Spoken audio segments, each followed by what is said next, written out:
Sesungguhnya, berpuasa bukanlah sesuatu perkara yang baru atau hanya diamalkan di dalam dunia Islam. Marilah kita bincang tentang berpuasa di dalam agama Kristian dan dalam agama Islam. Nama saya adalah Abdul.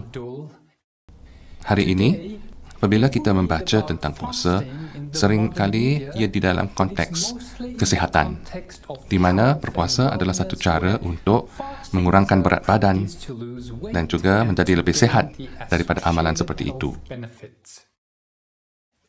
Ya, itu benar. Berpuasa memang adanya manfaat kesihatan yang jelas, tetapi ada juga manfaat yang rohani di dalam amalan berpuasa secara keagamaan. Marilah kita bincang tentang hal ini hari ini. Kedua-dua agama Kristian dan Islam mengamalkan amalan kerohanian bersabit dengan puasa.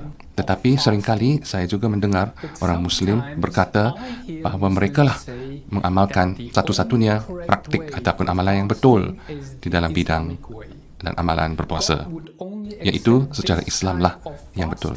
Bahawa Tuhan Allah hanya akan menerima cara berpuasa secara Islam di sisinya.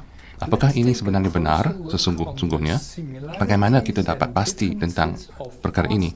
Marilah kita meneliti perbezaan dan persamaan di antara amalan Kristian dengan amalan orang Muslim dalam amalan berpuasa.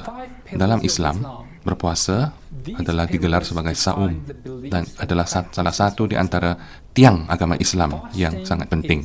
Satu daripada 5 tiang itu. Tiang-tiang ini mendefinisikan amalan-amalan bagi orang Islam yang ortodoks atau Sunni. Berpuasa adalah sesuatu amalan yang wajib ke atas setiap orang Muslim. Semua orang Islam yang sihat diwajibkan untuk berpuasa pada bulan Ramadan. Menurut orang Muslim, bulan Ramadanlah bulan yang paling mulia di antara semua bulan yang ada di dalam kalender Islam. Oleh kerana Al-Quran itu diturunkan di bulan Ramadan. Orang Muslim mendengar kata-kata tentang Muhammad yang ada di dalam Quran dan Sunnah, dan mereka juga percaya bahawa kononnya pada bulan Ramadanlah pintu syurga akan terbuka dan pintu neraka akan ditutup. Dan semua orang yang mengamalkan ibadat puasa akan diampuni semua dosa-dosa besar mereka. Puasa akan bermula untuk orang Islam apabila mereka melihat anak bulan di angkasa pada bulan Ramadan, dan orang Islam diwajibkan untuk tidak makan dan minum dari matahari terbit sehingga matahari terbenam, dan tidak ada sesuatu pun yang dapat melalui tekak mereka ataupun turun di dalam leher mereka pada waktu ini, dan ini termasuk air liur seseorang itu pun tidak dapat melalui leher mereka. Mereka dilarang daripada merokok dan juga tidak boleh bersetubuh di waktu itu. Amalan puasa harus diamalkan dari umur 10 atau 12 tahun sehingga dewasa. Tetapi yang sangat tua ataupun yang sakit ataupun mereka yang sedang berziarah dikecualikan daripada berpuasa. Juga wanita yang hamil ataupun datang haid tidak diwajibkan untuk melalui puasa. Tetapi mereka harus, kalau boleh, menggantikan hari-hari di mana mereka tidak berpuasa. Kemudian, setelah matahari terbenam, seorang Islam itu boleh makan dan minum sebanyak-banyaknya yang dia suka. Dan proses ini berpanjangan selama bulan Ramadan. Dan dia akan berakhir pada hari Idul Fitri, iaitu hari raya. Ini adalah satu hari lebaran atau hari cuti dan hari pesta yang besar di dalam dunia Islam. Dasar berpuasa dalam Al-Quran didapati di dalam surah Al-Baqarah ayat pasal 2 ayat 183 sampai 188, dan ini ayat-ayat ini memberi garis panduan bagaimana seorang Islam itu harus berpuasa menurut sunnah Islam. Mereka menganggapi bahawa amalan puasa ini di bulan Ramadan akan membawa berkat yang cukup banyak dan kebaikan, dan mereka juga cuba mencapai satu tahap keakraban dan menjadi rapat dengan Tuhan dan kewajipan mereka kepada Allah melalui berpuasa. Dalam amalan ini, berpuasa, orang-orang Islam mahu menjadi lebih rendah hati dan bertakwa kepada Allah, sebab mereka percaya Allah akan menghukumi mereka apabila mereka berdosa. Tetapi bila mereka berpuasa, mereka dapat mencapai pemurnian dan kesucian di sisi Allah. dan dapat memurnikan diri mereka dari segala macam kejahatan dan perbuatan-perbuatan yang ingkar. Melalui berpuasa, mereka dapat mengumpul kawal diri dan juga mengatasi nafsu, sifat-sifat yang dengki, yang jahat di dalam manusia. Menurut orang Islam, berpuasa akan mencapai perasaan simpati dan perasaan belas kasihan terhadap orang yang miskin dan yang kurang berupaya ataupun bernasib baik. Dan di sini mereka pun akan mengamalkan amalan pemberian sedekah kepada mereka yang memerlukan. Dan pada amalan inilah mereka berasa bahawa mereka setara dengan orang yang kaya dan miskin, di antara mereka yang lemah dan yang kuat, di antara raja dan hamba. Mereka semua bersama-sama akan merasa lemah di waktu berpuasa. Dan ini adalah satu pengalaman yang sama rata di antara semua umat manusia yang mengamalkan saum dan berpuasa di Ramadan. Dan yang terakhir, berpuasa juga akan membawa manfaat yang kesihatan kepada mereka yang mengamalkannya. Dan ini adalah satu waktu di mana ramai orang boleh detox ataupun memurnikan, membersihkan tubuh badan mereka dari segala macam racun yang terdapat di dalam tubuh mereka, dan juga kurangkan berat badan mereka. Jadi sebagai kesimpulan, setiap orang Islam harus dan wajib mengamalkan, menunaikan puasa dan segala hukum-hukum yang bersabit dan berkaitan dengan hukum ini dalam Islam pada bulan Ramadan. Berpuasa adalah sesuatu acara yang awam dan di khalayak ramai. Orang Islam memerhatikan satu sama lain supaya mereka akan mengamalkan puasa ini dengan sempurna. Sekarang saya akan berkongsi sedikit tentang pengalaman peribadi saya tentang berpuasa. Saya bertumbuh dan membesar di dalam sebuah negara Islam. Jadi saya didorong untuk bersama-sama berpuasa dengan saudara mara saya dan juga kaum orang Islam lain pada bulan Ramadan ini. Ayah saya akan membangunkan saya awal-awal pagi lagi, lebih kurang pukul 4:30 pagi. Dan kita akan bersama-sama makan bersama-sama sesuatu sarapan yang cukup enak sebelum kita mulakan puasa kami bersama-sama. Bila matahari terbit, kami semua sudah bersiap untuk berpuasa, dan ini adalah satu masa yang istimewa khas untuk keluarga saya. Dan apabila kita berbuka puasa bersama-sama, kita akan menikmati begitu macam juadah dan makanan-makanan yang enak di waktu petang. Dan pada bulan Ramadan lah makanan yang terenak sekali dan yang sedap sekali akan disiapkan untuk keluarga saya pada waktu malam. Saya diberitahu bahawa pada bulan ini saya tidak boleh makan atau minum ataupun menelan air liur sendiri pada waktu pagi selama 12 jam sehingga matahari terbenam. Oh, sudah tentulah ini satu yang mencabar bagi saya. Dan saya datang dari sebuah negara yang panas iklimnya, dan juga saya terpaksa pergi ke sekolah pada waktu yang sama. Pada satu hari, seorang alim, seorang Muslim telah beritahu saya bahawa kalau saya mau menjadi seorang Islam yang baik, saya tidak boleh menelan air liur sendiri pun pada bulan Ramadan. Saya pun kurang pasti tentang amalan ini, jadi saya bertanya kepada ayah saya, dan ayah saya mengesahkan bahawa itu benar. Dia berkata, "Anakku, jika kamu ingin menyenangkan hati Allah, kamu tidak boleh menelan air liur sendiri pun. Saya telah cuba sedaya upaya untuk mengamalkan ini, tetapi kamu dapat membayangkan bagaimana seorang anak kecil dapat menahan diri daripada menelan air liur sendiri, dan saya tidak tahan dan terpaksa menelan air liur saya sendiri, dan saya rasa begitu malu dan takut pada waktu itu. Saya telah merasa bersalah dan saya rasa takut bahawa Allah akan menghukumi saya dan tidak menerima puasa saya pada waktu itu. Amalan Kristian pula adalah sangat berbeza daripada semua yang saya telah berkatakan tadi, dan saya tidak lama lagi akan berkongsi dengan anda bagaimana seorang Kristian mengamalkan puasanya. Saya secara pribadi telah mengalami puasa secara orang Kristian juga. Marilah saya memberikan kamu satu pengenalan dan pengantar kepada konsep puasa di dalam agama Kristian. Berpuasa di dalam agama Kristian berarti tidak makan atau minum untuk sesuatu waktu, sesuatu masa. Sebagai contoh, Musa tidak minum ataupun makan selama 40 hari apabila beliau berada di atas gunung Horeb menerima hukum-hukum Allah dan rukun-rukun Allah. Di sana, beliau telah menerima 10 rukun dan 10 hukum daripada Allah. Yesus juga telah tidak makan atau minum selama 40 hari semasa beliau di atas bumi ini. Sebelum dia memulakan pelayanannya, Yesus telah berpuasa selama 40 hari. Juga Ratu Esther telah berpuasa selama 3 hari, iaitu dia tidak makan atau minum air sebelum dia telah menghadap raja untuk merayu kepada dia bagi pihak umat Yahudi nia sendiri. Tetapi secara lazimnya kita dapat melihat beberapa jenis berpuasa di dalam agama Kristian. Yang pertama adalah puasa lengkap, di mana tidak boleh makan atau minum untuk 3 hari maksimum. Dan mereka tidak akan makan atau minum suntuk hari, iaitu di waktu pagi ataupun pada waktu malam. Tetapi mereka akan minum kerana minum air adalah sesuatu yang wajib ya untuk semua orang manusia untuk hidup. Kedua, terdapat puasa yang separuh di mana makan dan minum diadakan tetapi dikurangkan di dalam hidup seseorang itu. Contohnya, Nabi Daniel telah mengamalkan puasa yang separuh. Di dalam Daniel pasal 10 ayat 3, dia telah mengamalkan puasa selama 3 minggu dan dia tidak makan beberapa jenis makanan tertentu bila dia berpuasa. Tapi saya sendiri telah mengamalkan puasa secara Islam, iaitu selama 1 bulan tanpa makan atau minum di waktu Ramadan, di waktu siang. Pada waktu malam pula, saya makan dan minum sesuka hati saya. Dan juga saya telah mengamalkan puasa secara Kristian, di mana saya tidak akan makan selama beberapa hari atau malam, dan paling lama saya berpuasa sebagai seorang Kristian ialah 10 hari tanpa makanan.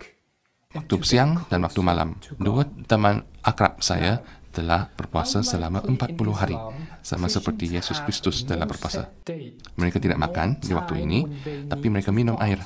Dan saya kenal orang Kristian yang alim yang telah berpuasa secara begini untuk menjadi lebih akrab dengan Tuhan. Tetapi berbeza daripada orang Islam, orang Kristian tidak berpuasa pada sesuatu bulan tertentu ataupun pada waktu-waktu yang tertentu, tetapi mereka akan berpuasa menurut ajaran Kristian. Kadang-kadang orang Kristian akan berpuasa di musim Lent, iaitu 40 hari sebelum hari kebangkitan Yesus. Ada orang Kristian yang berpuasa pada waktu ini untuk berdamping dengan Tuhan dengan lebih akrab. Tapi orang Kristian ini tidak ada bulan ataupun tarikh yang tertentu untuk berpuasa. Mereka akan berpuasa beberapa hari di musim Lent. Dan di waktu ini adalah 40 hari sebelum hari kebangkitan ataupun hari Easter. Di dalam perjanjian lama pula, terdapat beberapa puasa tahunan di mana orang-orang Ibrani atau Israel diwajibkan untuk berpuasa pada hari Yom Kippur ataupun hari penebusan. Sebagai contoh, di dalam buku Leviticus ataupun Imamat pasal 16 ayat 29, ini adalah satu puasa korporat ataupun kebangsaan di mana individu-individu umat Israel akan berpuasa untuk menunjukkan pertaubatan mereka tentang dosa-dosa yang mereka telah lakukan. Juga terdapat puasa di dalam buku Daniel pasal 9. Juga ketiga, puasa adalah satu cara di mana seseorang itu merendahkan dirinya di sisi Tuhan. Dengan buku Ezra 8 ayat 21, ataupun untuk menghukumi seseorang sendiri yang telah melakukan beberapa dosa tertentu. Juga ada terdapat di dalam firman Tuhan orang-orang yang berpuasa untuk mencari Tuhan dan mencari pedoman dan bimbingan daripadanya. Di dalam perjanjian baru, kita juga bertemu dengan pengamalan-pengamalan orang Yahudi di mana mereka berpuasa. Dan ini adalah satu-satunya puasa tahunan dan dirujuk di dalam Kisah Para Rasul pasal 27 ayat 9. Tapi terdapat juga kaum Farisi ataupun guru-guru Taurat, dan mereka akan berpuasa setiap hari Rabu dan Kamis. Terdapat di dalam buku Lukas pasal 18 ayat 12. Ada juga beberapa orang alim Yahudi seperti Ana yang berpuasa dan berdoa, kerap kali berpuasa seperti mana tersebut di dalam Lukas 2 ayat 37. Tapi di dalam perjanjian baru tidak ada garis panduan yang terperinci bagaimana orang Kristian harus berpuasa secara wajib ataupun tarik-tarik tertentu pada mana mereka harus berpuasa. Firman Tuhan di sini menekankan lebih kepada motif ataupun hasrat seseorang itu semasa mereka berpuasa. Firman Tuhan di sini inginkan supaya seseorang yang berpuasa itu berpuasa dengan sikap dan hati yang wajar dan betul di sisi Tuhan. Tujuan berpuasa untuk seorang Kristian bukanlah untuk memperalatkan atau mempergunakan Tuhan untuk menunaikan atau mengabulkan segala permintaan kita di dalam doa. ataupun untuk mendapat favor ataupun rasa hati Tuhan. Biarlah berpuasa biarpun penuh ataupun separuh adalah untuk mencari muka Tuhan secara peribadi. Kalau ada berkat ataupun anugerah ataupun ganjaran yang timbul daripada itu, bukanlah yang mustahak ataupun bukan penting di dalam amalan puasa seorang Islam, seorang Kristian. Kita tidak dapat menyogokkan Tuhan untuk dapat sesuatu melalui puasa kita. Inilah apa yang membezakan amalan puasa orang Kristian dari agama-agama yang lain. Nabi Yesaya telah memberi amaran kepada kita di dalam Yesaya pasal 58, di mana diberikan amalan kita haruslah mencari Tuhan di dalam puasa kita, supaya kita harus merendahkan diri apabila kita berpuasa di sisi Tuhan Allah. Bolehkah kamu mengadakan puasa pada hari yang diperkenankan Allah ini? Bukankah puasa yang saya berkenan kepada ialah untuk melepaskan ikatan-ikatan dan beban-beban yang di atas manusia, di atas bahu manusia, dan melepaskan mereka yang dikongkong oleh beban-beban yang berat, dan untuk memecahkan kongkongan yang terdapat di atas bahu manusia. Kita dipanggil oleh Tuhan untuk berpuasa dengan sikap yang wajar dan betul. Berpuasa bukanlah untuk kutip pahala supaya kita dapat diselamatkan dari api neraka. Tapi walaupun begitu, kami masih berdosa di sisi Tuhan, ataupun untuk memperlihatkan diri lebih suci, lebih murni daripada orang yang lain. Berpuasa adalah untuk dilakukan dalam sikap rendah diri dan rendah hati, dan dengan semangat bersuka ataupun bergirang. Yesus telah berkata di dalam Matius 6 ayat 16 sampai 18, bila kamu berpuasa, janganlah seperti orang munafik. Mereka akan memburukkan, menjelekkan muka mereka untuk menunjukkan bahawa mereka sedang berpuasa. Mereka sudah terima ganjaran mereka di dalam mata manusia. Tapi bila kamu berpuasa, taruhlah minyak wangi di atas rambutmu dan cucilah mukamu, supaya orang lain tidak dapat melihat kamu sedang berpuasa, tetapi hanya Bapamu di surga akan tahu bahawa kamu sedang berpuasa di sisinya. Dan Bapa kamu yang melihat secara rahsia akan mengganjarkan kamu dengan ganjaran yang wajar. Jadi kamu dapat melihat bahawa berpuasa di dalam agama Kristian adalah sesuatu yang lebih kurang secara rahsia, kerana ia adalah sesuatu hal yang peribadi di antara orang itu dengan Tuhan dia. Sebaliknya, dalam Islam, berpuasa adalah sesuatu acara yang sangat umum, sangat awam, dan kelihatan setiap orang Islam diwajibkan untuk berpuasa di bulan yang tertentu pada waktu-waktu yang tertentu. Ya. Dan orang-orang Islam akan memerhatikan satu sama lain apakah mereka berpuasa secara betul atau tidak. Dalam agama Kristian, berpuasa adalah sesuatu pribadi, perkara di dalam hati orang itu dengan Tuhan, untuk menjadi lebih akrab dan rapat kepada Tuhan. Dan orang yang berpuasa itu hanya berhutang kepada Tuhan untuk menunaikan amalan puasanya. Untuk orang Kristian, cara kita dikembalikan kepada Tuhan ialah melalui darah Tuhan Yesus yang telah dicurahkan di atas kayu salib, dan bukan dengan cara kutip pahala melalui puasa ataupun doa-doa tertentu.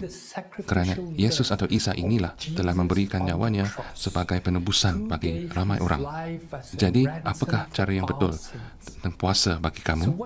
Apakah pengalaman kamu tentang puasa ini? Bagaimanakah telah kamu sendiri mengamalkan amalan puasa ini, dan apakah manfaat yang pernah kamu meraih daripada pengamalan ini? Apakah cabaran-cabaran yang telah kamu menghadapi semasa kamu berpuasa? Saya berminat untuk mendengar kata-kata kamu ataupun fikiran kamu tentang amalan berpuasa ini. Silalah letakkan komen-komen kamu di bawah sini, dan saya memang mau berbincang dengan anda tentang amalan-amalan rohani seperti ini. Kamu juga boleh beremail kepada saya melalui alamat email tertera di bawah ini. Kalau kamu mau mendalami tajuk ini dengan lebih, saya mencadangkan buku ini. Tanyalah teman Muslim anda. Kamu dapat mencari lebih data dan informasi tentang amalan puasa ini di dalam website aymf.net ini. Layarilah kepada laman web ini untuk dapat maklumat tersebut. Saya juga mensyorkan buku kiasan, kisah-kisah dan ibarat ini bagi pembacaan saudara. Ia ada mengandungi banyak kisah-kisah yang pragmatik atau praktikal untuk fikiran dan pemahaman saudara. Buku-buku ini ada di dalam banyak bahasa yang lain dan kamu dapat diberkati oleh bahan-bahan ini. Kalau kamu sudah menikmati video ini, silalah tekan like ataupun suka di bawah ini, dan kamu boleh juga melanggan kepada syarahan-syarahan kami atau ceramah-ceramah kami di dalam website aymf.net seperti tertera di sini. Saya juga syorkan untuk membaca beberapa laman web Kristian ataupun laman web Islam seperti answeringislam.net, answeringmuslims.com. Terima kasih atas tontonan anda pada video ini dan Tuhan berkati anda selalu.